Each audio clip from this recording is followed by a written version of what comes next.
ठीक है, फॉस्फेट के एस्टिमेशन का रिएक्शन, ये फॉस्फेट का एस्टिमेशन है। और एनसीईआरटी में जो अपन पढ़ते हैं ना, वो estimation of phosphate, estimation of sulphur, like that अपन उसको पढ़ते हैं। ठीक है, तो फॉस्फेट का एस्टिमेशन था। अब इसमें कह रहा which is weight a, which is weight, मैं इसको वेट करूंगा। ठीक है, चलो कोई बात नहीं। वो कह रहा है कि अगर a solution of this yielded this much ग्राम, इसका मास मुझे गिवन है, इसका मास है 54 ग्राम, ये बन गया इसमें। ठीक है, ये मास बना, तो ये कह रहा था वेट ऑफ दिस प्रेजेंट, तो ये जो सोल्यूशन जैसे अपन ने इसको डिसॉल्व किया होगा, इसको इस फॉर्म में डिसॉल्व किया होगा, तो उसका वेट बताओ कितना डिसॉल्व किया होगा। हमें क्या फर्क पड़ता है, जितने मोल्स इसके होंगे उतने मोल्स इसके रहेंगे, तभी तो वो सोल्यूशन में आया। अपन क्या करेंगे, what is the weight of this present in this. ठीक है, पहले इसका मॉलिक्यूलर, इसको मोल्स कैलकुलेट कर लेते हैं। ये रिएक्शन यहाँ पर अपन कहेंगे दो मैग्नीशियम है, तो मैं मैग्नीशियम को दो तो लेना ही पड़ेगा, मतलब बैलेंस करने के लिए मुझे दो मैग्नीशियम तो डालनी पड़ेगी। फॉस्फोरस भी दो है, क्योंकि रिएक्शन बैलेंस तो आपने दिया नहीं, तो मैं कंजर्वेशन फॉलो करूंगा कि भाई कम से कम मैग्नीशियम इधर दो है, फॉस्फेट दो है, तो मुझे टू तो लेना ही पड़ेगा इसको। तो अपन क्या करेंगे, इसके मोल्स कैलकुलेट कर लेते हैं। इसके मोल्स हो गए इक्वल टू 1.054 ग्राम्स। अब ये इतना कॉमन मतलब कंपाउंड है एस्टिमेशन में, क्योंकि 11th क्लास में वो बेसिक प्रिंसिपल ऑफ आइडेंटिफिकेशन वाला चैप्टर है, उसमें ये बहुत पढ़ाते हैं, तो स्कूल में भी और वैसे भी। इसका मॉलिक्यूलर मास अपन को याद भी रहता है, इसके मॉलिक्यूलर वेट उसका। सो उसका मॉलिक्यूलर मास जितना, अब जितने मोल्स इसके हैं, इसके मोल्स कितने हो जाएंगे, डबल। सो अपन ने लिखा मोल्स ऑफ Mg2P2O7 लिखा। ठीक है, तो मोल्स ऑफ इसके कितने होंगे, मैग्नीशियम अमोनियम फॉस्फेट PO4, तो ये हो जाएंगे 1/2, मतलब ट्वाइस हो जाएगा ना, 1/2 अपन कहेंगे ट्वाइस हो जाएंगे, is equal to 1.54 divided by 224, ये इसके मोल्स आ गए। अब जितने मोल्स इसके होंगे उतने मोल्स इसके होंगे, जब रिएक्शन चेंज होता है तो कंजर्व होते हैं मोल्स, ये अपन ने पढ़ा था। अब इसके मोल्स जितने होंगे उतने ही मोल्स इसके होंगे, क्योंकि इसमें भी एक फॉस्फेट है, इसमें भी एक फॉस्फेट, तो मेरे पास आ गया moles of is equal two moles of, क्या आ गया अपने पास, H3PO4 आयन। अब H3PO4 आयन जितने होंगे उतने ही तो सोडियम हाइड्रोजन फॉस्फेट होगा, इसके मोल्स आ गए। अब इसका मास पूछा है, कैलकुलेट कर लो,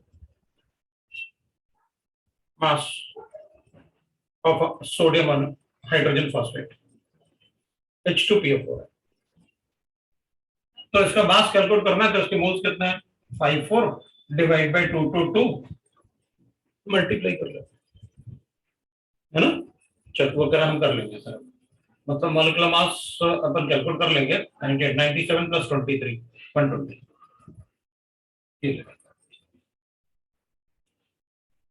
वैसे मैं एक्सपेक्ट भी तुम लोगों से यही करता हूं कि तुम लोग मतलब एक बार जैसे ही समझ में आया छोड़ दो सब, हम कर लेंगे, हमें समझ में आ गया हमें क्या करना।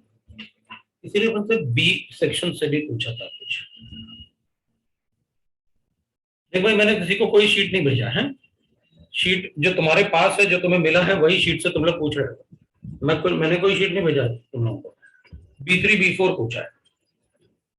B3 में मुझे लगता है जिसने B3 पूछा है ना पार्ट 2 का, वो लेट ज्वाइन किया अभी, क्योंकि अभी थोड़ी देर पहले मैंने आपको आयरन बताया था, हीमोग्लोबिन का स्ट्रक्चर, राइट ना। नहीं, मेरे पास कोई शीट नहीं है भाई, ये शीट आपको ऑफिस से ही लेना होता है, मेरे पास कोई शीट नहीं होता, इसलिए मैं कोई शीट मतलब दे भी नहीं सकता। मेरे पास अब कोई शीट नहीं होगा, मेरे पास अगर शीट होगा तो पुराना वाला होगा, और पुराने वाले में फिर क्वेश्चन मिसमैच करेंगे, हर साल सीट चेंज होता है। तो देख, अब वो कह रहे हैं compound possesses 8% sulphur by mass, तो वो कह रहा है कि इधर ना ये 8% सल्फर बाय मास होता है, बाय मास। ठीक है, अब सल्फर का मास कितना होता है, 32 ग्राम। आप ये बताओ इसमें कितने सल्फर है, अगर एक सल्फर है तो आप 32 ग्राम को 8 ग्राम बोल रहे हो, 8% बोल रहे हो 32 ग्राम को, तो 100% कितना ग्राम है, राइट ना। आप 32 ग्राम 8% को बोल रहे हो, आप कह रहे हैं कि कंपाउंड है मेरे पास, उसमें सल्फर 8% होता है, तो बाकी 92% दूसरे आइटम होते हैं। तो हमें क्या फर्क पड़ता है, हमें तो ये पता है कि भाई 8% मास को आप 32 ग्राम कर रहे हो, मतलब 32 ग्राम अगर 8% है तो 100% कितना मास होगा, मोलिकुलर मास आ गया। तो चलो देख लेते हैं। तो लीस्ट मॉलिक्यूलर मास, लीस्ट का मतलब होता है कम से कम एक एटम तो होना ही चाहिए, that is called least molecular. Okay, 8% is equal to 32 gram, तो 100% कितने ग्राम? लो भाई हो, क्या बात है, B4। अब उसने फिर अपन को वैसे क्वेश्चन पूछा, ठीक है। Cortisone is a molecular substance containing 21 carbon atom. हमें क्या फर्क पड़ता है कॉर्टोसाइन क्या है, कोई मॉलिक्यूलर फॉर्मूला थोड़ी पूछा होगा तुमने, नहीं पूछा ना, हमें फर्क नहीं पड़ता। लो भाई ये कॉर्टोसाइन है, ये कह रहा है कि कॉर्टोसाइन एक मॉलिक्यूलर सब्सटेंस है containing carbon 21 atoms of carbon पर मॉलिक्यूल। अच्छा, कार्बन इज इक्वल टू 21 है, और per molecule. The mass percent of carbon is 69.8, 69.98, 70 कर दूंगा उसे। Its molecular mass is, बकवास क्वेश्चन। अपन क्या करेंगे भाई, फिर आप वही कर रहे हो कि ये जो कार्बन है 21 कार्बन एटम, ये 70% है ऑफ द मास, तो 100% कितना होगा? तो अपन क्या करेंगे, आप मुझे ये बता रहे हो कि मास 70% जो है वो कितना मास होता है, एक कार्बन होता है 12 ग्राम, और कितने कार्बन है 20, तो इतने ग्राम को आप क्या बोल रहे हो 70%, तो 100% कितना मास होगा?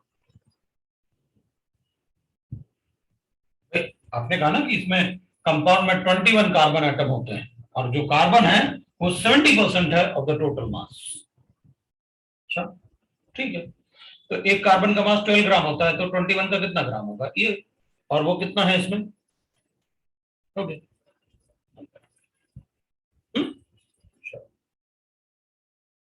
अब बताओ,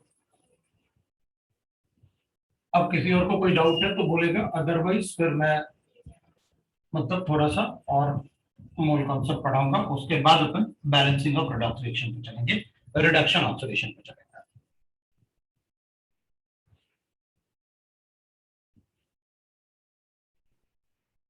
नेक्स्ट वीक सर आपका बैच बिल्कुल सेपरेट चलेगा, और उसमें आपके डेली मतलब मेरे ख्याल से 4 से 5 क्लासेस केमिस्ट्री, 4 से 5 क्लासेस फिजिक्स, ऐसे मैथ्स, इसी टाइप से चलेगा फिर।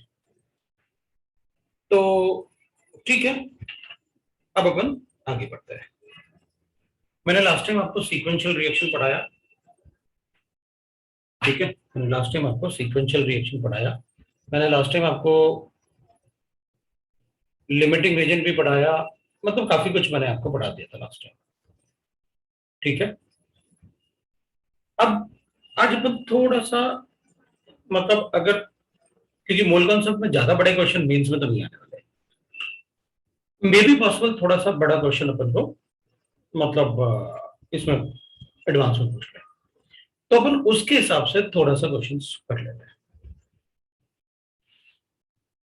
और मेरे ख्याल से सभी के पास प्रीवियस ईयर के मेंस के क्वेश्चंस होंगे, वो अनसॉल्व क्वेश्चन जो आते हैं वो सॉल्व भी होते हैं। अब उनको पूरा का पूरा सॉल्व करो, शीट के साथ साथ आप उनको पूरा का पूरा सॉल्व करो। शीट अपन को एडवांस के लिए हेल्प करेगा, और वो क्वेश्चन अपन को किस टाइप के क्वेश्चन आते हैं वो अपन को पता चल जाएगा, so you will not waste the time.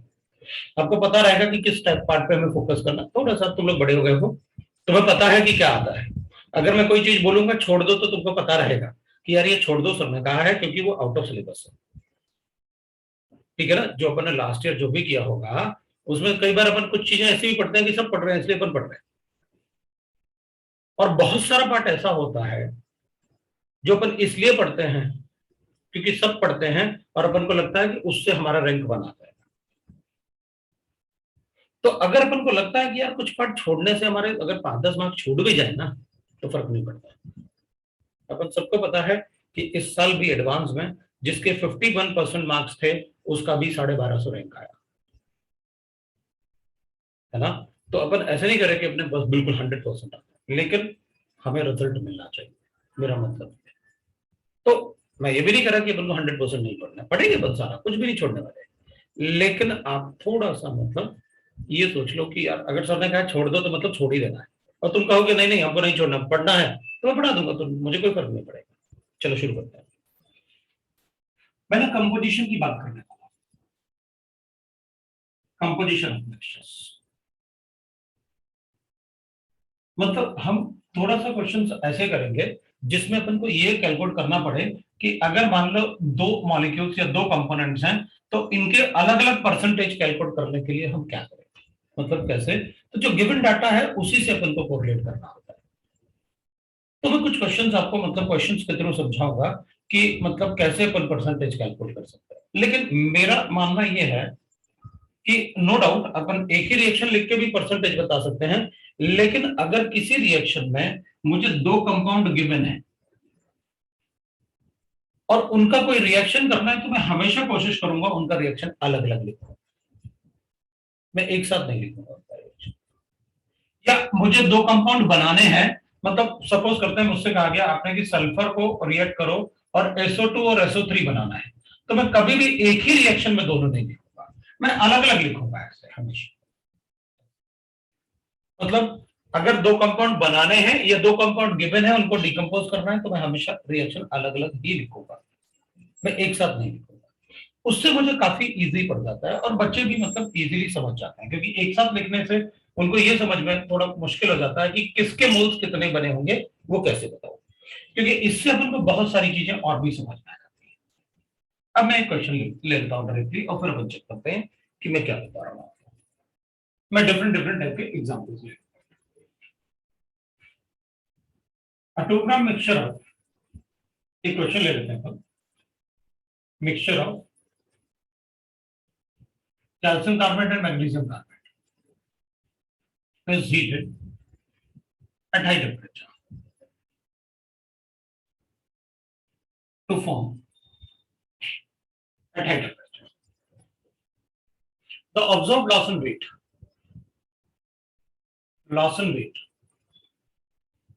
is 0.9 gram. Calculate the percentage of composition of the mixture. Calculate the composition of the mixture. Percentage of composition of the mixture.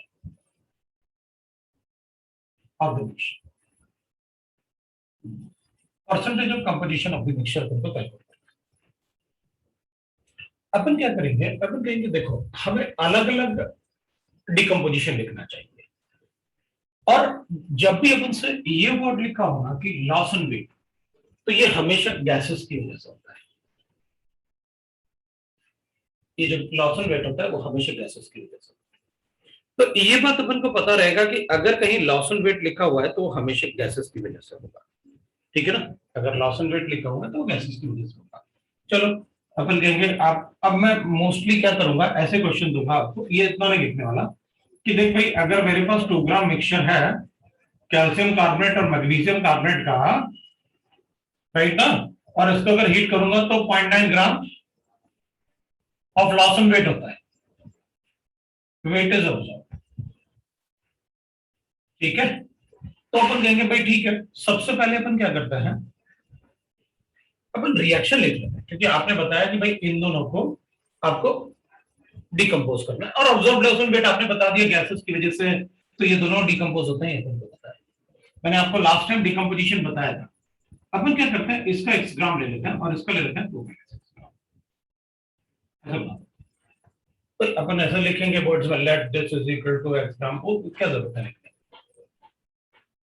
जब भी आपसे परसेंटेज ऑफ कंपोजिशन या एक से ज्यादा reaction पूछा जाए ना, तो कोशिश करो कि जब आप रिएक्शन लिख रहे हो ना, डिकम्पोजिशन वगैरह, तो कैल्शियम ऑक्साइड प्लस CO2 हो, इसके बीच में हमेशा गैप रखने की कोशिश करो, थोड़ा सा गैप, और फिर लिखो दूसरे रिएक्शन, क्योंकि अपन वर्ड्स में ज्यादा कुछ नहीं लिखने वाले, ठीक है ना। ये सॉलिड था, अपन को पता है ये सॉलिड बनेगा, ये गैस बनेगा, जिसकी वजह से लॉसन वेट हो रहा है। ये सॉलिड है, YPBD, और ये गैस है। हम सबको पता है कि जो लॉसन वेट आपने लिखा है ना सर, वो इन दोनों की वजह से है। अगर मुझे ये पता चल जाए कि दोनों का मिला के कितना मास बन रहा है, that should be equal to point. Loss in weight gases की वजह से, तो ये दोनों गैसेस ही तो है। जब आपने टोटल 2 ग्राम इसको हीट किया होगा तो ये 0.9 ग्राम दोनों का मास होगा, इनका मास जो होगा दोनों का मिला के वो 1.1 होगा। आपकी मर्जी, आप इससे कैलकुलेट कर लो या इससे कैलकुलेट कर लो। क्योंकि मास हमेशा कंजर्व होगा दोनों तरफ।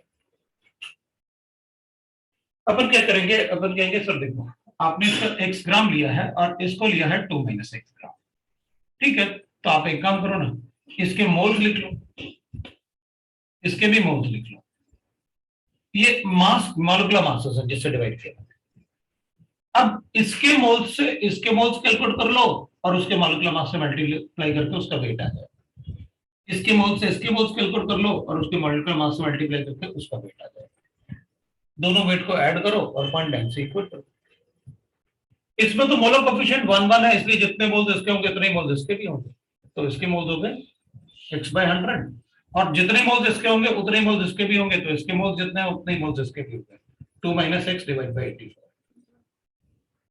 ये मोल्स थे जो अपन ने कैलकुलेट किया, इसके मोल्स और इसके मोल्स, ये भी अपन ने मोल्स कैलकुलेट किया।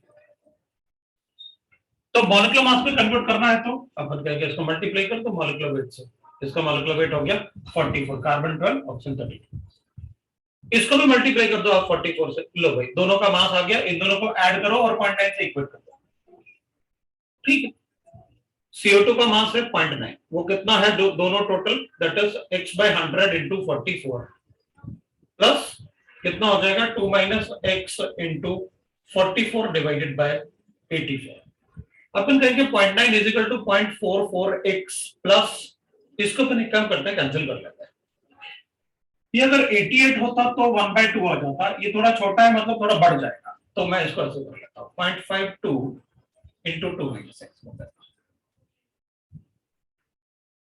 राइट।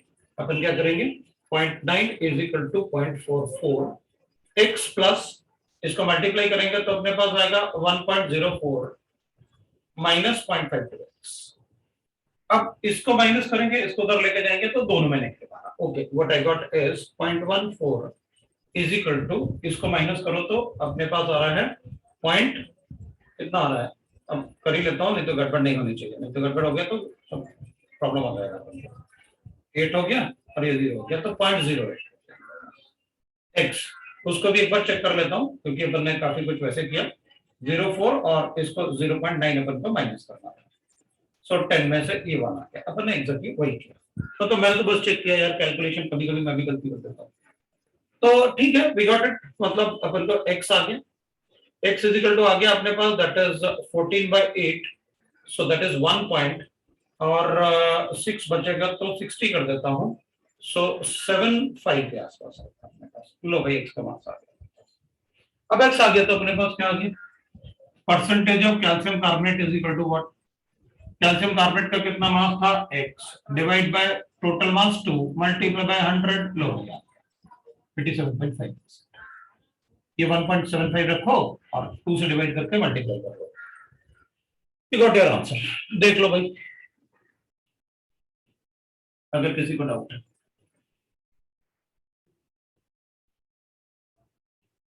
अगर किसी को डाउट है तो देख लो।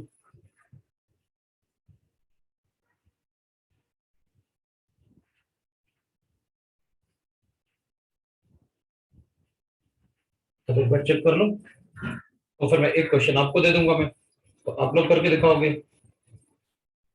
अगर आपको कोई डाउट है तो आप पूछ सकते हो, नहीं तो फिर मैं एक क्वेश्चन आपको देता हूं तो आप लोग करके दिखाओगे क्वेश्चन।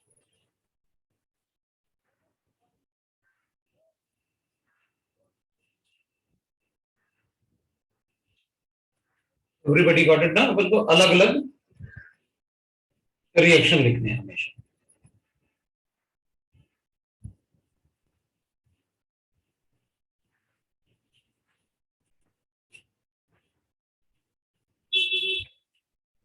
मुझे लगता है किसी को डाउट नहीं है, तो अपन एक क्वेश्चन लिखते हैं।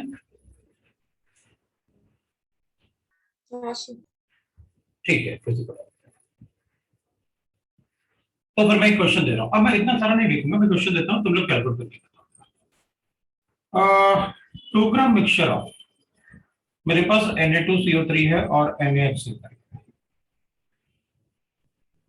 heated at high temperature, the observed Lawson weight is, Lawson weight is, that is we'll say that 0.25 grams. Calculate the percentage of composition of mixture. Calculate percent of composition. लो भाई calculate करके दिखाओ। उसमें कुछ भी मतलब ऐसा नहीं है जो अपन को नहीं आता। Na2CO3 का मॉलिक्यूलर वेट 106 है और NaHCO3 अरे दोनों लिख दिए मैंने, और NaHCO3 का मास 84 है। Na2CO3 106 है और NaHCO3 84 है। तो जल्दी से कैलकुलेट करके बता दो what is the percentage of Na2CO3 in the reaction.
हो गया भाई, इतना टाइम नहीं लगना चाहिए तुमको यार, सामने कंसेप्ट लिखा हुआ है फिर कैसे टाइम लगेगा।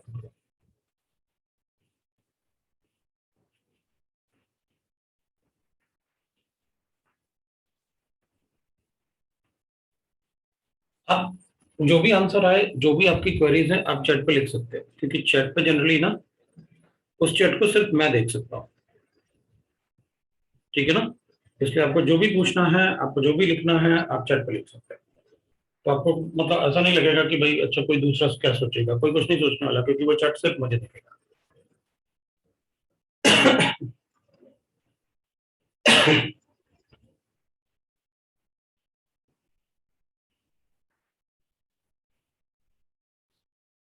अरे तुम लोग बहुत टाइम ले रहे हो, इतना टाइम थोड़ी लगता है। इसको एग्जाम में लेते हैं, इसको 2 महीने से एग्जाम। अपन कहेंगे सर इसको एग्जाम क्यों नहीं, क्यों इसको 2 महीने से क्यों नहीं, एक ही बात है ना, हमें क्या फर्क पड़े। अपन कहेंगे मैंने इसको 2 महीने से इसलिए लिया क्योंकि अपन सबको पता है कि Na2CO3 डिकम्पोज होता है। डिकम्पोज कौन होता है, सिर्फ Na2CO3। लास्ट टाइम मैंने आपको बताया था अल्कली मेटल कार्बोनेट में सिर्फ लिथियम डिकम्पोज होता है, बाकी कोई डिकम्पोज नहीं होता। तो अपन क्या करेंगे, डिकम्पोजिशन यहाँ सिर्फ NaHCO3 का होता है, और NaHCO3 जो डिकम्पोज होगा वो किसमें डिकम्पोज होगा, Na2CO3 plus CO2 plus H2। जो लॉस एंड वेट हो रहा है वो इन दोनों की वजह से हो रहा है, जो लॉस एंड वेट हो रहा है वो इन दोनों के मास की वजह से हो रहा है। तो कैलकुलेट कर लेते हैं, मतलब इनका मास जो है वो 0.25 ग्राम है, तो x ग्राम आपने इसका दे रखा था, तो इसके मोल्स कितने हो गए भाई, वेट इन ग्राम है। हम किसी रिएक्शन कोई भी करें, केमिस्ट्री में कोई भी कैलकुलेशन करना है बगैर मोल्स के नहीं करेंगे। पहले रिएक्शन लिखो बैलेंस, मोल्स के कोरिलेट करो, उसके बाद लिखना। तो आप यहां पर क्या लिखोगे, इसका मोल्स हो गया E, इसके मोल्स ये हो गया 1/2 इंटू एक्स बाई 84। तो इसका मास कितना हो गया, मोल्स को मल्टीप्लाई कर दो मॉलिक्यूलर वेट से। और भाई अगर कोई बात समझ में नहीं आएगी ना, या रिपीट करना है, तो आपको बताना पड़ेगा मुझे, अब साफ मना कर दो हमको नहीं आया। ठीक है ना, क्योंकि एग्जाम आपको देना है, मुझे थोड़ी देना है, इसलिए आप मना भी कर सकते हो कि भाई हमको समझ में नहीं आया, आप फिर से बताओ। इसके मोल्स जितने थे ना, इधर अपन को कोरिलेट करना आता है मोल्स। अगर नहीं आता है तो आपको पता है NaHCO3 मोल्स ऑफ NaHCO3 उसका molar coefficient is equal to CO2 उसका मोलर कोएफिशिएंट। इसके मोल्स मुझे गिवन थे कितने, x/84, तो मैंने इसके मोल्स कितने होंगे, x/84 डिवाइड बाय 2, फिर मॉलिक्यूलर मास से मल्टीप्लाई किया तो वेट मिल रहा है। अब इन दोनों को ऐड करता हूं और क्या लिख लेता हूं, इन दोनों को ऐड कर लो और that is equal to how much, 0.25। Solve करो, 1/2 इंटू x/84 इंटू 44 है ना, plus 1/2 into x/18 multiply by 44, और ये कितना गिवन है अपन को, 0.25। लो भाई आपका आंसर आ गया, x कैलकुलेट कर लो, x आ गया तो इसका परसेंटेज होगा 100 से माइनस करके इसका परसेंटेज बता दूंगा, हो गया मेरा काम। अब ये बात मैंने आपको प्रीवियस क्लास में बताया था, कौन डिकम्पोज होता है, कौन कैसे डिकम्पोज होता है, कौन डिकम्पोज नहीं होता है, वो सारा पार्ट मैंने क्लास में बताया था। सर बोलो। वो H2O में x/84 into 18 होना चाहिए ना? हाँ बिल्कुल, क्योंकि मोल्स तो अपने x/84 ही है, ऑब्वियसली 18 कहां से आ गया, वाटर देख के 18 आ गया, इसको 18 से मल्टीप्लाई करना था, उधर लिख दिया, ये 18 होगा, ये लो, तो अपन कैलकुलेट कर, बिल्कुल बिल्कुल। सर हम इसके अंदर Na2CO3 लिखेंगे, Na2O नहीं लिखेंगे सर? उसका रिएक्शन होता ही नहीं ना, वो डिकम्पोज होते ही नहीं, तो रिएक्शन जब उसका होता ही नहीं तो वो तो वैसे ही पड़ा रहेगा ना, तो इसलिए तो उसका 2 - x लिया था कि फिर अपन 2 - x लेके हम उसका कैलकुलेशन करेंगे, better will write like this. हाँ सर। अब मान लीजिए एक दूसरा क्वेश्चन, अब इस टाइप के जो डिकम्पोजिशन रिएक्शंस है ना, ऑब्जर्व लॉस एंड वेट वगैरह, वो आपको समझ में आ गया। इसी टाइप का एक क्वेश्चन और लेते हैं,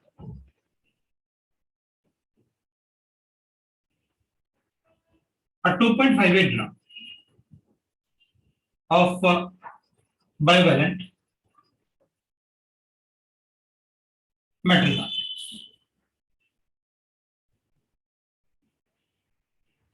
2.5 bivalent equimolar metal carbonate, मैंने इक्वल मोल्स भी लिए हैं, equimolar metal carbonates are heated at high temperature।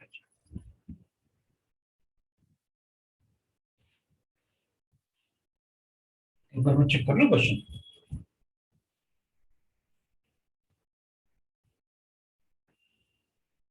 तो ठीक है, मुझे इक्विमोलर वर्ड वो जरूरी था। So the observed loss and weight is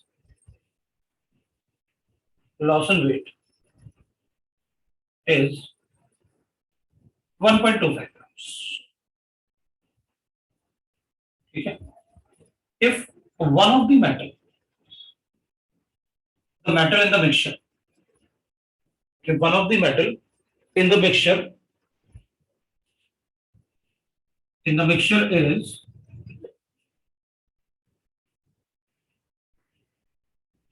13.5% by mass, calculate the percentage of other metal, percentage of other metal, percentage of other metal, ये बताना है, ठीक है, बताएंगे इसको मैंने इसको इसलिए बताया ताकि आप अटेम्प्ट करने के पहले एक बार ये जरूर सोचो मुझे करना क्या है, ठीक है। तो अपन क्या करेंगे, अपन का जो क्वेश्चन में गिवन है वो ये है कि मेरे पास दो मेटल कार्बोनेट है, एक मेटल कार्बोनेट और दूसरा मेटल कार्बोनेट, अपन एक M' लिखेंगे। अगर M1 M2 लिखूंगा तो ऐसा ना हो तुम सोचे कि मतलब ये मतलब M1 मेटल है, ये ट्वाइस हो गया मेटल, तो मैं M डैश ले लेता हूँ। दोनों का वैलेंसी +2 है, वी नो दैट, और +2 वैलेंसी वाले सारे कार्बन डिकम्पोज होते हैं। ये डिकम्पोज हो रहा है, ऑब्जर्व लॉसन रेट इज 1.25 ग्राम। अब अपन को ये गिवन है कि ये वाला मेटल 13 ये टोटल मास अपन को गिवन है 2.5 ग्राम। अब अगर हम ये वाला मेटल 13.5% है, तो बताओ ये वाला मेटल कितने परसेंट होगा? ये अपन को कैलकुलेट करना है, परसेंटेज इसका कितना होगा।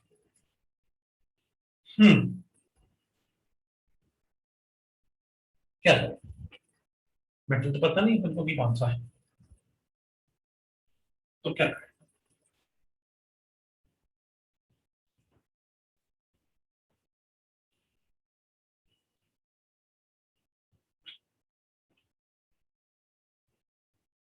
बोलो भाई।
हो गया।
अच्छा, मॉर्निंग में जो 11th के साथ जो क्लास चल रहा था उसका क्या?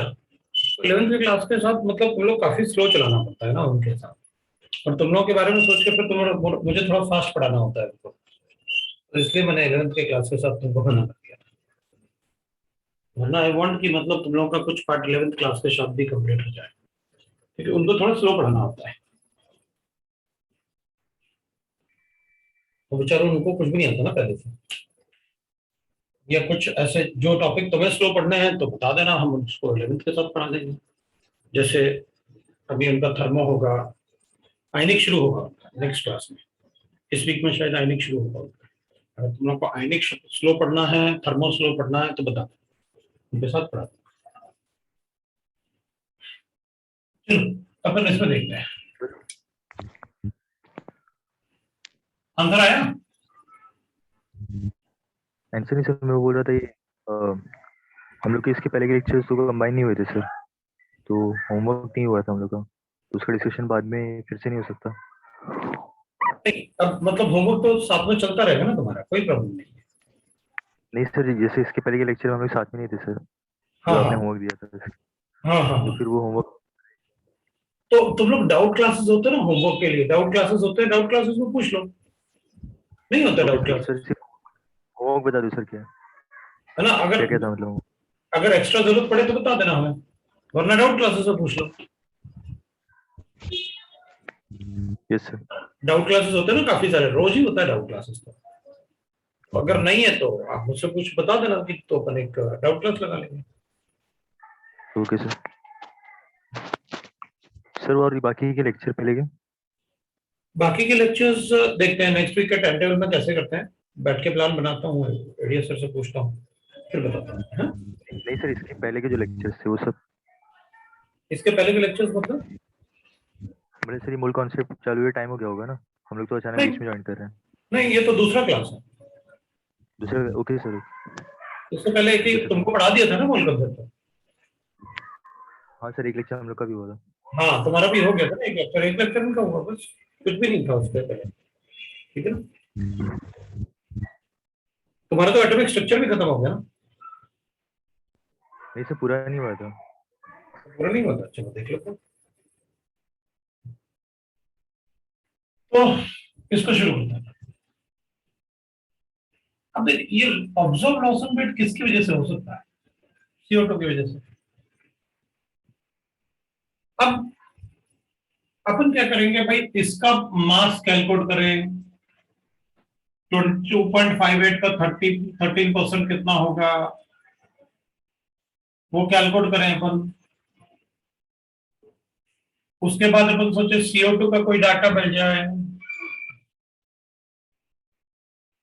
तो उस टाइप से अपन कोई कैलकुलेशन करने की कोशिश करेंगे, लेकिन वो सब यूजलेस होगा। रीजन, मास कैलकुलेट करके करोगे क्या? अपन इस क्वेश्चन को अगर देखेंगे तो इसमें एक पार्ट लिखा हुआ है, एक तो बाइवेलेंट है।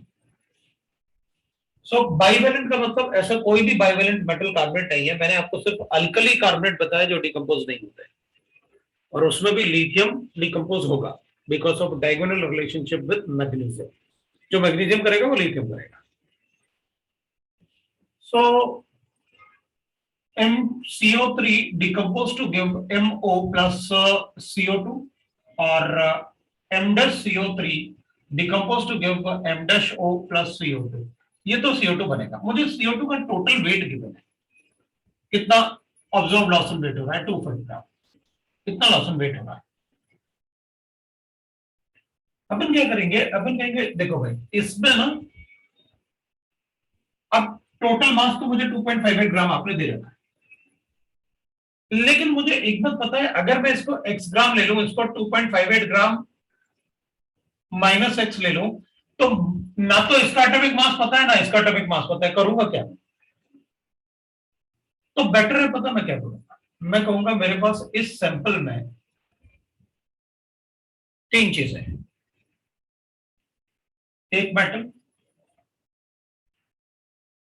जो 13.5% है, और एक मेटल, दूसरा मेटल बचा हुआ है, और कार्बोनेट बचा हुआ है। बस मुझे एक का परसेंटेज पता है, अगर एमडेस का परसेंटेज पता चल गया ना, तो दोनों को ऐड करके माइनस करूंगा 100 से, और इसका परसेंटेज पता चल गया। या फिर मैं क्या करूंगा, अगर मुझे कार्बोनेट का परसेंटेज पता चल जाए, तो कार्बोनेट का परसेंटेज प्लस इसका परसेंटेज 100 से माइनस करके इसका परसेंटेज पता। कार्बोनेट का परसेंटेज कैलकुलेट करना ज्यादा है, क्यों? वो डाटा है ना अपने पास। मुझे एक बात पता है कि अगर एक कार्बोनेट को डिकम्पोज करूंगा तो एक CO2 बनेगा, तो दो कार्बोनेट को डिकम्पोज करूंगा तो दो CO2 बनेंगे, तीन कार्बोनेट को डिकम्पोज करूंगा तो तीन CO2 बनेंगे। अब आपने जो ये पार्ट लिखा था ना वो बाइवेलेंट थे क्योंकि वो डिकम्पोज होंगे। ये पार्ट जो आपने ऐड कर दिया था इक्विमोलर, इसने मेरा क्वेश्चन सॉल्व कर दिया था। वो कैसे?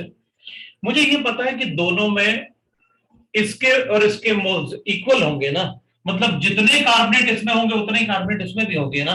अगर इसके 10 कार्बोनेट होंगे तो 10 इसके भी होंगे ना, तो 10 क्यों अज्यूम करूंगा, एक एक कर लेता हूं भाई। एक मोल कार्बोनेट इसमें, एक मोल कार्बोनेट इसमें है। अगर एक कार्बोनेट डिकम्पोज करता है तो 60 ग्राम से 44 ग्राम लॉस होता है। तो अगर उनके इक्विमोलर है मतलब दोनों में मोल्स ऑफ कार्बोनेट इक्वल है, तो टोटल मान लेते हैं अपन की एक मोल इसमें एक मोल इसमें है, तो 120 ग्राम कार्बोनेट कितना ग्राम CO2 लॉस करेगा? 88 ग्राम। अब आप ये रेशियो वही रहेगा, आप जितने मर्जी चाहे कार्बोनेट ले लो। अगर मैं कहूंगा इसमें दो कार्बोनेट है तो दो CO2 आएंगे, इसमें अब इक्विमोलर तो लेना ही पड़ेगा, तो इसमें भी दो अज्यूम कर लेंगे तो दो इसमें भी आएंगे। तो अपन कहेंगे टोटल मास फिर इसका इतना होगा तो इतना मास लॉस्ट होगा, मतलब रेशियो वही रहेगा 120:88 का रेशियो। आप कितना भी लो, जितने मोल्स इधर लेने पड़ेंगे उतने मोल्स इधर भी लेने पड़ेंगे। इसका मतलब है इसका रेशियो वही रहेगा। हमारा क्वेश्चन सॉल्व हो गया। कैसे? अब अपन ने एक एक मोल ले लिया, अपन को फर्क नहीं पड़ेगा। अपन क्या कहेंगे, देख भाई 88 ग्राम आता है 120 ग्राम से, तो ये कितने ग्राम से आया होगा? तो मुझे मास ऑफ कार्बोनेट पता चल गया इसके अंदर। भाई आपने कहा ना इसको डिकम्पोज करने से observe loss in weight is 1.25 gram, तो अपन को पता है कि 88 ग्राम आता है 120 ग्राम से, तो 1.25 ग्राम कितने ग्राम से आया होगा? हो गया मेरा क्वेश्चन। लो भाई इतने ग्राम से आया, ये कितना आ रहा मेरे पास? मुझे परसेंटेज ऑफ कार्बन पता चल गया इसमें। इस सैंपल में percentage total mass of carbon कितना है? 1.7।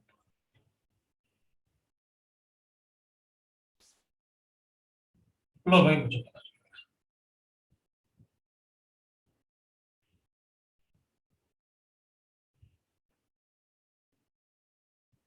66.5 लिख लो कोई फर्क नहीं।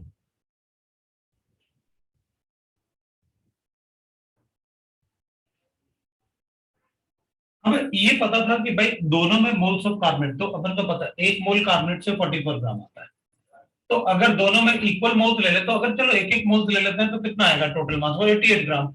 अगर इसमें दो मोल लोगे तो इसमें भी दो लेना पड़ेगा, इसमें 10 मोल लोगे तो इसमें भी 10 लेना पड़ेगा, और रेशियो तो वही रहेगा। जितने मोल्स इधर है तो अपन को पता चल गया इधर इक्विमोलर है तो इधर इक्विमोलर मोल्स ऑफ CO2 भी आएगा। तो 120 88 आ रहा है, तो 88 ग्राम अगर 120 से आता है तो जो observed loss in wait given है अपन को वो कितने ग्राम से आया होगा? मुझे पता चल गया कि 2.58 ग्राम में कार्बोनेट कितना। हो गया अपना question solve.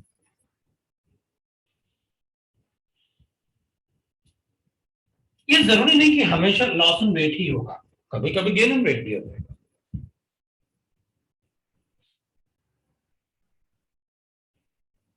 A mixture of FeO and Fe3O4 is heated with air.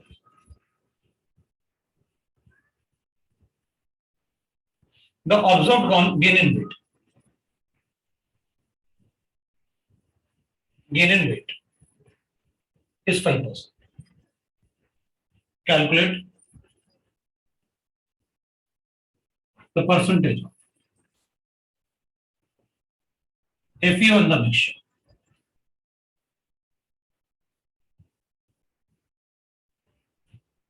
Calculate the percentage of FeO in the mixture.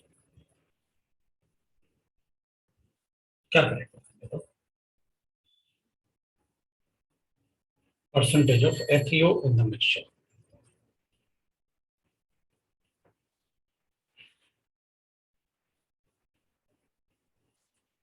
अब समझ में आ गया ना अपन ने इधर क्या लिखा था, percentage of other metal. Total 100 था, उससे माइनस कर देते हैं कार्बोनेट का मास, है ना, परसेंटेज ऑफ कार्बोनेट 66.8 प्लस 13.1 एक मेटल 13 पॉइंट राइट ना, और एक दूसरा मेटल हो गया, तो इनको माइनस करते हैं, करता है 67 के आसपास आ रहा था, तो 67 ही लिखते हैं, 67 प्लस 3 ऐसे आ गया अपने पास, तो लिख देते हैं इसको 67 अज्यूम कर लो, लेकिन अपन को मतलब ठीक है कोई बात नहीं, लिखा है तो फर्क नहीं पड़ता था, अब लिख ही लिया तो लिख लिया, मतलब थोड़ा सा अगर ऑब्जेक्टिव क्वेश्चन है तो अपन राउंड ऑफ करके जा सकते हैं फटाफट, लेकिन अगर इंटीजर टाइप है तो राउंड ऑफ करना अपने लिए मुश्किल हो जाएगा थोड़ा सा। तो जरा जल्दी से कैलकुलेट कर दो, क्या करोगे इसके लिए, गेन एंड वेट हो रहा है, तो अपन कहेंगे आपने रिएक्शन किससे करवाया, पहले तो ये बताओ कि दोनों रिएक्ट करेंगे एयर के साथ या कोई एक ही रिएक्ट करेगा, क्यों, एयर के साथ दोनों रिएक्ट करेंगे, कोई एक ही रिएक्ट करेगा,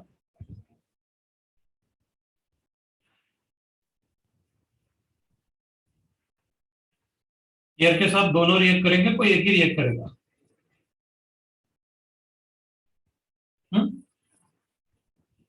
तो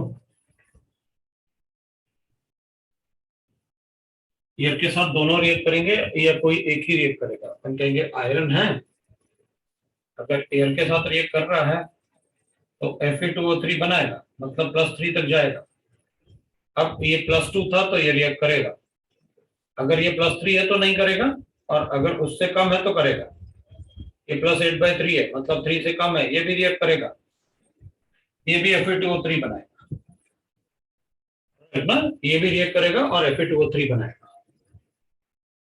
तो we'll let that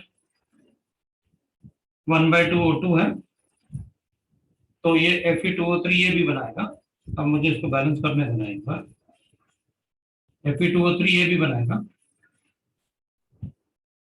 थोड़ा सा मतलब मेरे ख्याल से हाँ काफी कहते हैं, इसमें ना गैप रख लेता हूँ थोड़ा, तो वहीं पे मोल लिख लेता हूँ ना मैं, जैसे इसके पीछे लिख देते ना, तो मैं थोड़ा सा गैप लेता हूँ, Fe3O4 है, तो O2 से रिएक्ट करता हूँ तो Fe2O3 बनाएगा, अब इसको मैं लास्ट में बैलेंस करूंगा, क्योंकि इसमें तो कोई भी मोलर कोएफिशिएंट लिख सकता है ना, पर इसको लास्ट में बैलेंस करेंगे, 2 4 जा 8 और 9, ये भी 1/2 आया, बड़ा अच्छा है। अब देखो अपन क्या अज्यूम करेंगे, भाई आपने का observed gain in weight is this much 5%, तो इनिशियल ले लेता हूं 100, ये 100 ग्राम, तो ठीक है इसका x ग्राम हो गया, इसको 100 - x gram,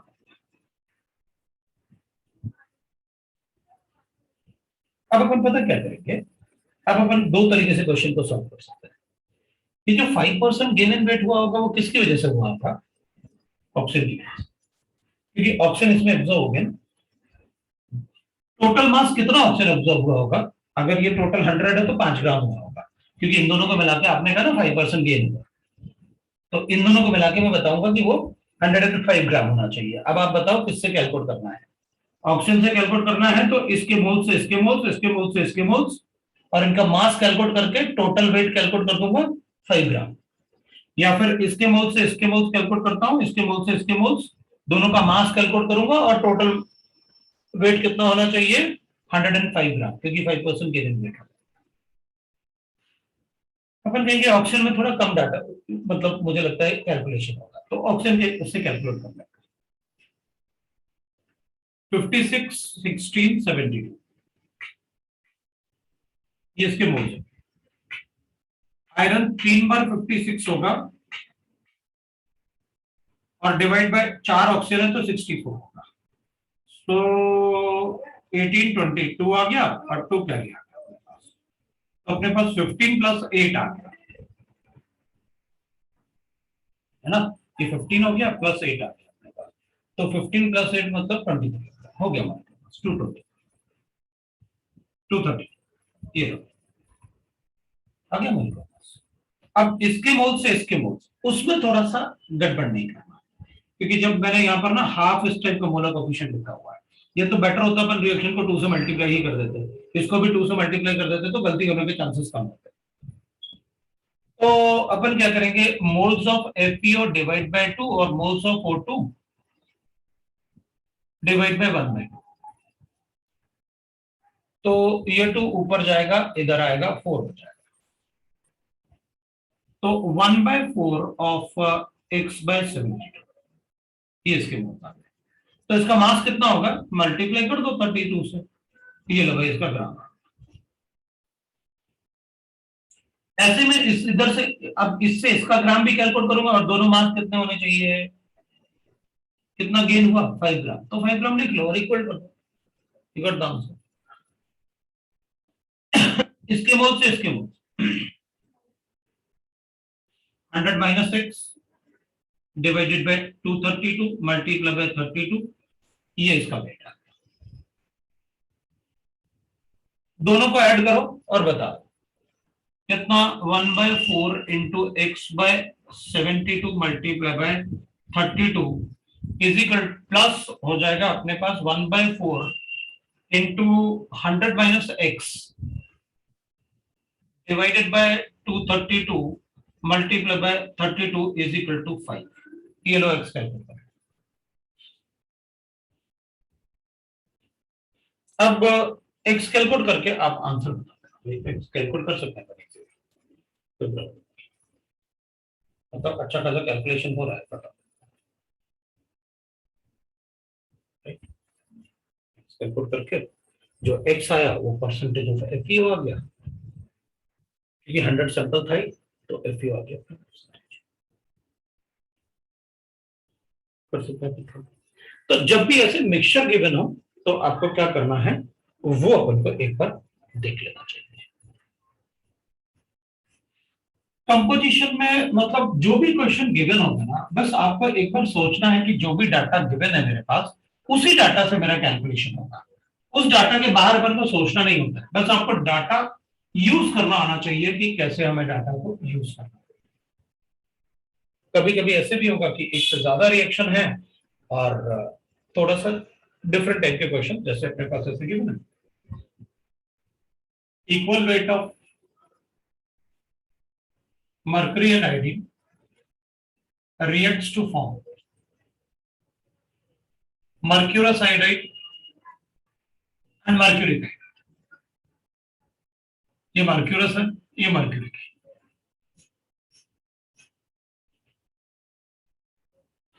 calculate the mole ratio, मैं वेट रेशियो भी बोल सकता था, तो मॉलिक्यूलर मास से मल्टीप्लाई कर लेंगे। Calculate the mole ratio of HgI and HgI। वो ऐसे लिख सकते हैं अपन को, mercurous iodide and mercury iodide, तो वर्ड्स में ही लिखेंगे, अपन ने ऐसे लिख रखा है लेकिन वो वर्ड्स में ही लिखेंगे, क्योंकि उससे क्या होता है कि बच्चे मतलब उनको कभी कभी वो गड़बड़ भी करते हैं कि यार पता नहीं मर्क्यूरस आयोडाइड क्या है। और मर्करी में जनरली अगर अपन मर्क्यूरस आयोडाइड लिखेंगे ना तो ऐसे लिखना, क्योंकि मर्करी का जब अपन लिक्विड मर्करी लिखते हैं तो अपन ऐसे लिख देते हैं। एक्चुअल में मर्करी अगर ऐसे गिवन है अपन को, तो अपन इसे डिकम्पोज करने के बाद भी अपन मर्करी को सेपरेट नहीं कर पाते।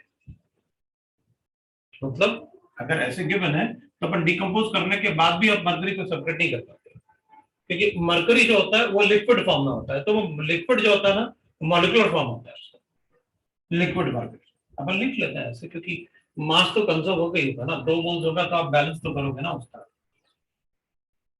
मास तो कंजर्व हो जाएगा। लेकिन कोशिश करना कि अगर आपको मर्करी ऐसे गिवन है तो जब भी आपको मर्क्यूरस आयोडाइड लिखना है तो ऐसे लिखना, और इसको अगर हीट करोगे तो इसको ऐसे नहीं करना, ये नहीं टूटता हीट करने से, राइट। तो वो लिक्विड होने की वजह से वो ऐसे मॉलिक्यूलर फॉर्म में रहता है। ठीक है, तो अपन क्या करेंगे, आपने कहा इक्वल वेट ऑफ, तो मैंने आपसे कहा था कि देखो अगर मुझे कोई कंपाउंड बनाना है या मुझे कंपाउंड डिकम्पोज करना है, तो रिएक्शन में सेपरेट ही नहीं, तो मैं Hg को I2 से रिएक्ट करवा के Hg2I2 बनाऊंगा, और मैं Hg को रियल करवाऊंगा I2 के साथ, तो मैं Hg I2 मुझे क्वेश्चन में गिवन है इन दोनों के इक्वल वेट्स हैं। अब आपकी मर्जी, आप दोनों का एक ग्राम ले लो,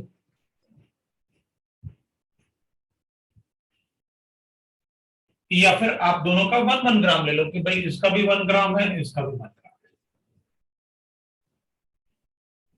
अगर मुझे वेट रेशियो गिवन होता इज इक्वल, तो मैं शायद 1-1 नहीं देता, कुछ और ही सोचता। लेकिन अभी आपने कहा कि भाई इक्वल वेट है तो चलो 1 ग्राम लेते हैं, तो कोई फर्क नहीं पड़ने वाला। तो इसका मोलर रेशियो बताना है, तो चलो इसका 1 ग्राम ले लेता हूं टोटल, और इसका भी 1 ग्राम ले लेता हूं टोटल। तो इस टाइप के क्वेश्चन में अपन क्या करेंगे, अगर x ग्राम यहां रिएक्ट करेगा तो 1 - x ग्राम यहां रिएक्ट करेगा। अब हमें x का वैल्यू चाहिए, क्योंकि इसके मोल्स से मैं इसके मोल्स कैलकुलेट कर सकता हूं। जितने मोल्स इसके होंगे, इसके मोल्स x/2 हो जाएंगे, मतलब जो भी मोल्स होंगे उसके हाफ मोल्स। तो पहले इसके मोल्स देख लेते हैं। मरकरी का मास होता है 200.5, अपन 200 लेके कैलकुलेशन करें, ये भी 200 हो जाएगा। अब जितने मोल्स इसके हैं उतने ही मोल्स इसके होंगे, तो इसके मोल्स हो गए x/200, और इसके भी मोल्स हो गए कितने, ये 1/2 होगा है इंटू x/200, और इसके मोल्स और इसके मोल्स बराबर है। सो 2 - x 1 - x डिवाइडेड बाय 200 ये आ जाएगा। अब अगर x मिल जाए तो अपन मोलर रेशियो बता देंगे, मास रेशियो भी बता सकता हूं। x कैलकुलेट करने के लिए मुझे ये डाटा गिवन है ना, मैं इसके मोल से इसके मोल्स कैलकुलेट करता हूं, और इसका मास हो जाएगा, इसका मॉलिक्यूलर वेट से मल्टीप्लाई कर देता हूं, ये ग्राम से। मैं इसके मोल से इसके मोल्स कैलकुलेट करूंगा, और फिर इसका मॉलिक्यूलर मास से मल्टीप्लाई करूंगा, तो मुझे मिल जाएगा ग्राम्स। इन दोनों का जो सम है वो 1 ग्राम होना चाहिए, तो मुझे x मिल गया। तो मेरे पास गिवन है 1/2 into x/200 multiply by 254 will be plus 1 - x into 254 divided by 200 will be equal to मुझे 1 ग्राम। तो ये तो अपन 127 बना देते हैं, और 100 को उधर लेता है और कैलकुलेट कर लेंगे तो इजी हो जाएगा। एक बार कैलकुलेशन को भी कभी कभी, मतलब अब छोटे क्लासेस में थे तो अपन गड़बड़ कर देते थे कि भाई बस दिखा और कैलकुलेशन शुरू कर दिया। आप इतनी देर से देख रहे होगे मैं जल्दी कैलकुलेशन नहीं करता, मतलब आप ऑब्जर्व करोगे मैं कभी जल्दी कैलकुलेशन नहीं करता।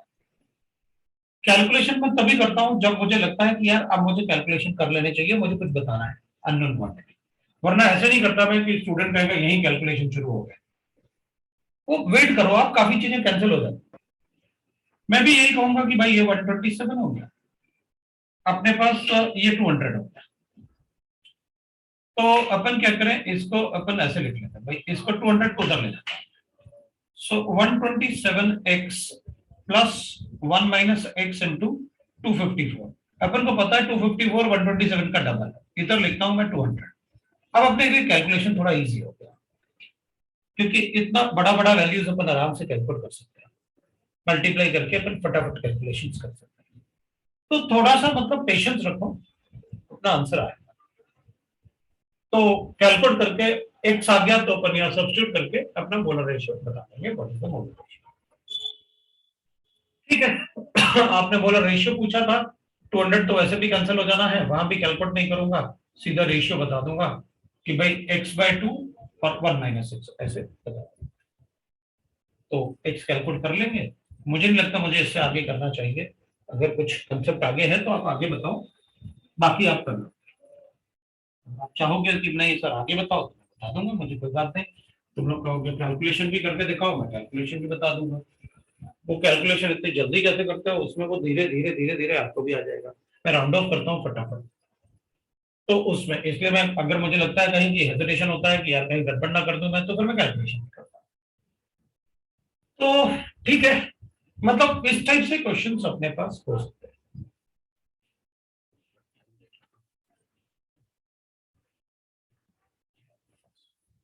अब है ना, इस टाइप से क्वेश्चन अपन, अब आप ई सेक्शन कर सकते हो। मुझे नहीं लगता ई सेक्शन में अब आपको कोई डाउट होगा। नॉट ओनली ये सेक्शन, अगर आप कोई क्वेश्चन कहीं और से भी करते हो और अगर आपको कोई मतलब आपके पास टाइम है और आप क्वेश्चन सॉल्व कर रहे हो कहीं और से भी सॉल्व कर रहे हो तो क्वेश्चन आप पूछ सकते हैं, कोई प्रॉब्लम नहीं। अपन सब क्लास में उस क्वेश्चन को कर सकते हैं। अब ये तो अपने पास था कि भाई ठीक है, इस टाइप का कोई भी क्वेश्चन हो सकता है जिसमें इक्वल वेट्स वगैरह इस टाइप से क्वेश्चन अपन से पूछ सकते हैं।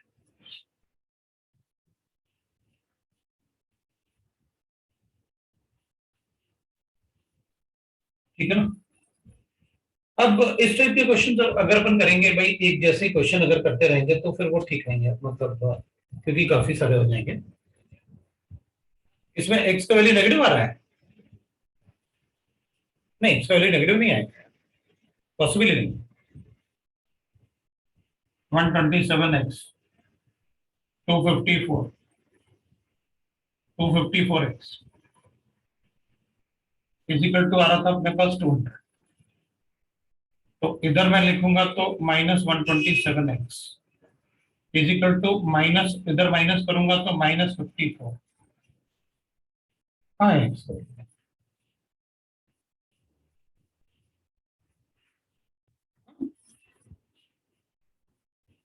हाँ x तो भाई करेक्ट है ना। हाँ ठीक है, कोई बात नहीं। मतलब अब अगर मुझे थोड़ा हेजिटेशन होता ना तो मैं खुद भी बोलता कि रुक जा भाई, मुझे हेजिटेशन है। मैंने इसलिए चेक किया कि यार हो सकता है मेरा डाटा गलत ना हो गया हो, क्योंकि वैसे इसलिए मैं प्रेफर करता हूँ कि कोई डाटा ऐसा ले लो जो बुक का डाटा हो, क्योंकि उसमें गलती होने के चांसेस नहीं होते ना, फिर फटाफट कैलकुलेट कर लेते हैं। चलो कोई बात नहीं, हाँ चलेगा। अब मेरा मतलब ये है कि इस टाइप के बहुत सारे क्वेश्चंस करने की अपन को जरूरत नहीं है। अब अगर मान लो कभी कभी अपन को क्वेश्चन पूछेंगे वो कि भाई आप empirical formula, molecular formula, empirical मास, मॉलिक्यूलर मास, इस टाइप के क्वेश्चन सॉल्व करने में मुझे नहीं लगता आपको कोई डाउट होगा। बोलो भाई, एम्पेरिकल मास, मॉलिक्यूलर मास, वो टेबल लेवल बना के जो स्कूल में सिखाते थे ना, उस टाइप से अपन को सबको आता है। मुझे नहीं लगता अपन को वो करना चाहिए। बोलो करना चाहिए क्या एम्पेरिकल मास वगैरह के क्वेश्चंस? करना चाहिए। तो एक क्वेश्चन करेंगे, मैं एक क्वेश्चन में दे देता हूँ आपको। तो एक क्वेश्चन लिख लेते हैं अपन एम्पेरिकल मास वगैरह से। वैसे नहीं दूंगा मैं वो टेबल लेवल बना के, अपन को पता है परसेंटेज को मास ले लो, उनको मोल्स में कन्वर्ट कर लो, मोलर रेशियो को एक नंबर से मल्टीप्लाई करके सिंपल मोलर रेशियो बना दो। तो मेरे पास एक ऑर्गेनिक कंपाउंड है, organic compound made of carbon, hydrogen and oxygen. ठीक है, तुम लोग लिखोगे या मैं बोल दूं? 1 mole of hydrocarbon, 1 mole of compound contain hydrogen atom as 66.7%। उसमें हाइड्रोजन एटम 66.7% है, 1 mole of compound of the total atom, total atom. If the mass ratio of the mass ratio of if the mass ratio of carbon and oxygen is 3:2, अगर अपन mass ratio 3:2 ले लें carbon oxygen का, then and the molecular formula, and assume the molecular formula of compound, the molecular formula of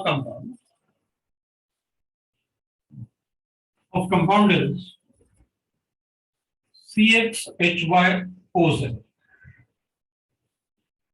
Then calculate X plus Y plus, और मुझे given है इसमें vapour density of the compound is 23 ग्राम पर।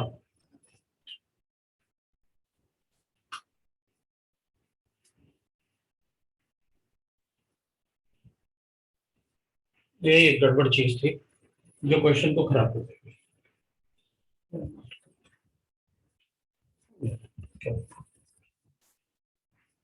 ठीक है, यही एक गड़बड़ चीज थी जो मेरे क्वेश्चन को खराब कर देगी, लेकिन उतना तो देना ही पड़ेगा। बता सर कैमरा कैलकुलेट करो X plus Y plus Z. अरे ये क्या हो गया, बहुत देर बाद हुआ, कभी कोई गुस्सा हो जाता है।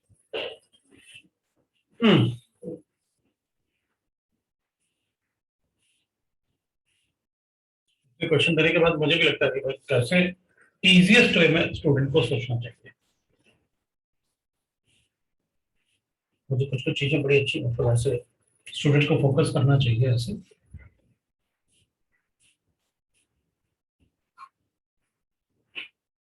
ये फोकस करने वाले पार्ट।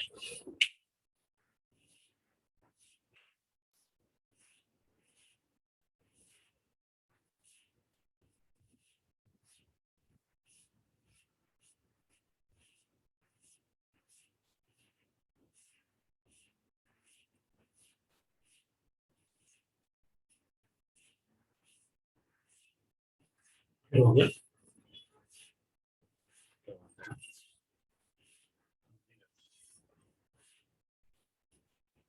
हो गया, ठीक है।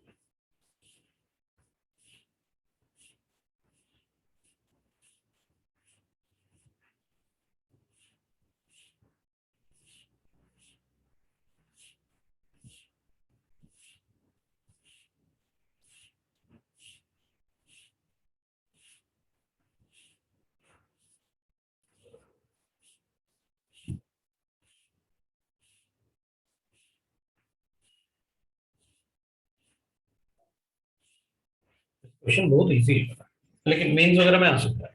मेंस में ऐसे ही क्वेश्चन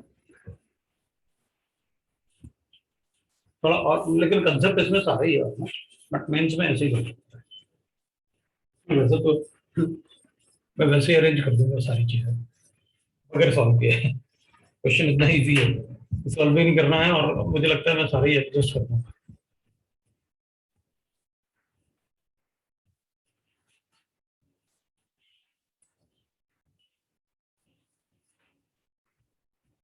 है सॉल्व।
हो गया,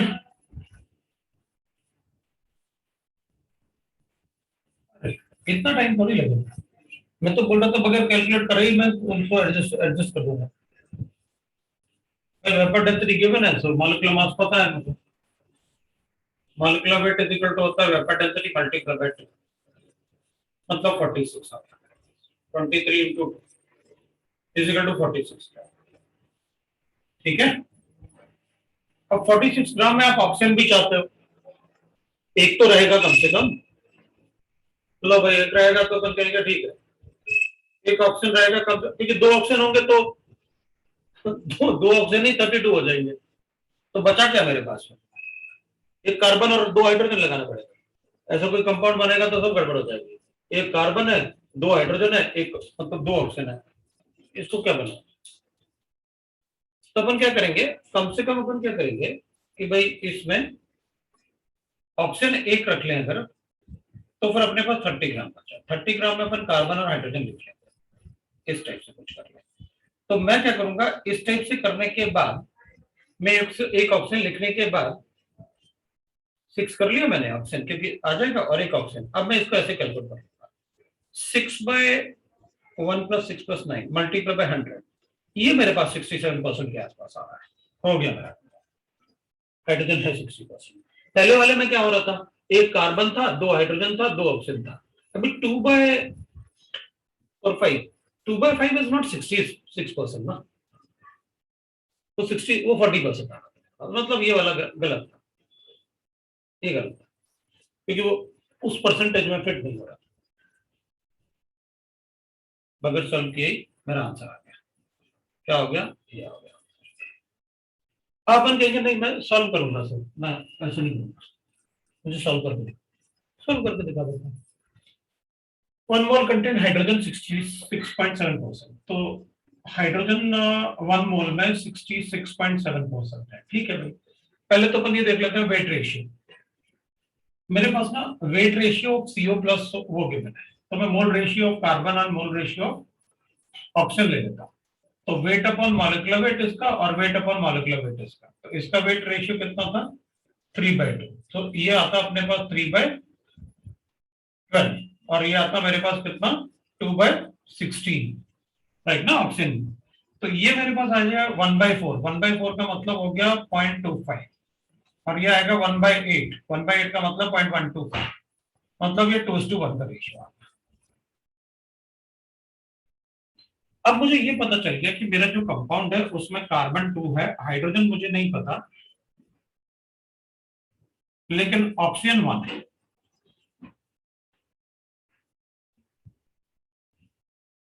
है ना, मुझे हाइड्रोजन नहीं पता लेकिन ऑप्शन 1 है, क्योंकि इसका 2:1 का रेशियो आ गया। अब अपन कहेंगे मेरे पास डाटा क्या गिवन है, डाटा गिवन है कि हाइड्रोजन कितना परसेंटेज है। तो ठीक है भाई, अपन इसको कैलकुलेट कर लेते हैं। अपने पास टोटल जो मोल्स हैं, टोटल मोल्स इसके हो गए 2 + X + 2 + Y + 1, ये टोटल हो गया। और इसका 66.7% क्या होना चाहिए, हाइड्रोजन होना चाहिए। भाई टोटल अपने पास क्या हो गया मोल्स, ये, और उसका 66.7% क्या होना चाहिए, Y होना चाहिए। लिख लेते हैं,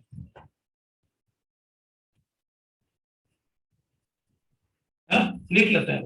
तो चलो देख लेते हैं, Y कैलकुलेट कर लेते हैं। तो ये 0.66 इससे कैलकुलेट करो, इससे भी अपन को वही मिलेगा। अब अपन को पता तो Y क्या आएगा, Y = 6 आएगा, देख लो आप।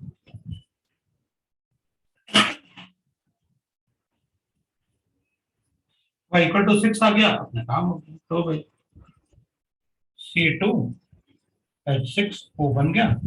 अब इसको एक बार अपन ने मॉलिक्यूलर मास से भी कोरिलेट कर लिया, हो गया अपने।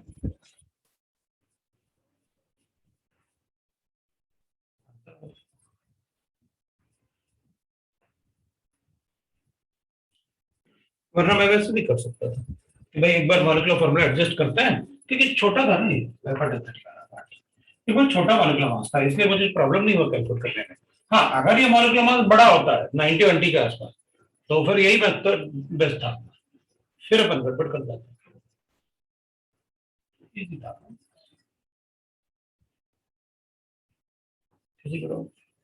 तो इस टाइप से अपन को एम्पिरिकल फॉर्मूला, मॉलिक्यूलर फॉर्मूला पूछेंगे।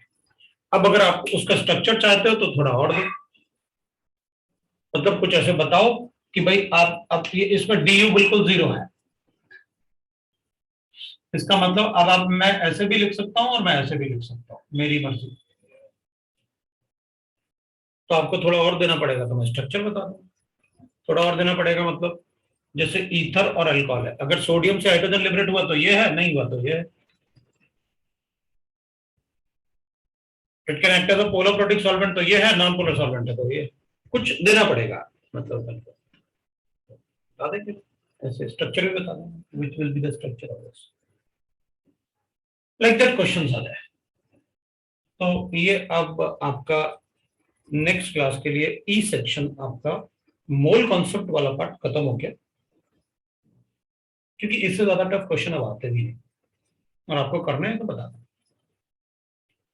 तो आप अब जो होमवर्क है आपका वो लिख देता हूं मैं।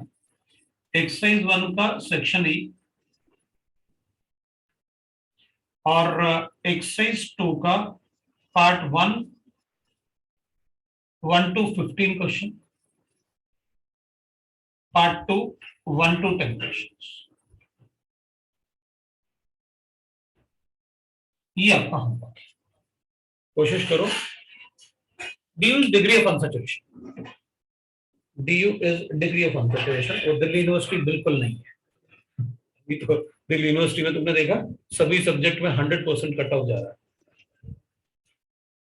केरल वालों ने वो सभी को 100% मार्क्स दे दिए, सारे बच्चे केरल के आ गए। उन्होंने अभी कोरोना में सारे बच्चों को 100% मार्क्स दिए 12th में, तो सब गड़बड़ हो गए। हाँ चल देख, इसमें क्या हुआ अपने पास, अगर कोई डाउट है तो देखो। 1 मोल कंपाउंड था, अपन को पता था 1 मोल कंपाउंड, हाइड्रोजन का परसेंटेज पता था, अपन को कार्बन का वेट रेशियो भी तो मोल रेशियो कैलकुलेट कर लेते हैं। तो मोलर रेशियो वही तो होता है, ये मॉलिक्यूल में जो रेशियो भी बनाता है। तो कार्बन और ऑक्सीजन का जो मोलर रेशियो था वो अपन ने कैलकुलेट किया, उधर सब्स्टिट्यूट कर दिया, है ना। और उसके बाद अपन ने कन्वर्ट कर दिया, ये वाला ये तो और भी इजी है। 46 टोटल मास है। अभी 46 में अगर 2 ऑक्सीजन रखेगा, अगर 46 में 2 ऑक्सीजन रखेगा तो ऐसे बनेगा कार्बन, हाइड्रोजन और ऑक्सीजन। तो पहली बात तो ये 1:2 ये नहीं आ रहा, ये 2:1 आ रहा है, इधर से ही पता चल जाता है, वैसे ही वो गलत हो गया। तो जो 46 मास ही तो है, और उसमें एक ऑक्सीजन तो रखोगे कम से कम, तो एक ऑक्सीजन 16 ग्राम होगा, तो तुम्हारे पास 30 तो बचा कार्बन और हाइड्रोजन के। अब 30 ग्राम का मतलब क्या करेंगे, एक कार्बन रखेंगे तो 13 हो जाएगा मास। तो अगर वो 13 लिखेंगे तो ऐसे फॉर्मूला थोड़ी बना सकते हैं, ये तो गलत है, ऐसे थोड़ी बनता है। तो अपन क्या करेंगे, चलो कार्बन को 2 ले, हाँ तो हाइड्रोजन 6 हो जाएगा और ऑक्सीजन 1 हो जाएगा। लो भाई, अब अपन परसेंटेज कैलकुलेट कर देते हैं कि इन सब का जो परसेंटेज है वो ऑक्सीजन जो है इन सब एटम में कितना परसेंट आ रहा है। तो ये 6 डिवाइडेड बाय 9 मल्टीप्लाई बाय 100, ये 66.7% आ रहा है, मतलब फिट हो रहा है। अपन ने तो वही टिक कर दिया। अब बोलो भाई, ठीक है, ये आपका होमवर्क। नेक्स्ट चलो भाई, फिर नहीं पढ़ते हैं, और नेक्स्ट टाइम कंटिन्यू।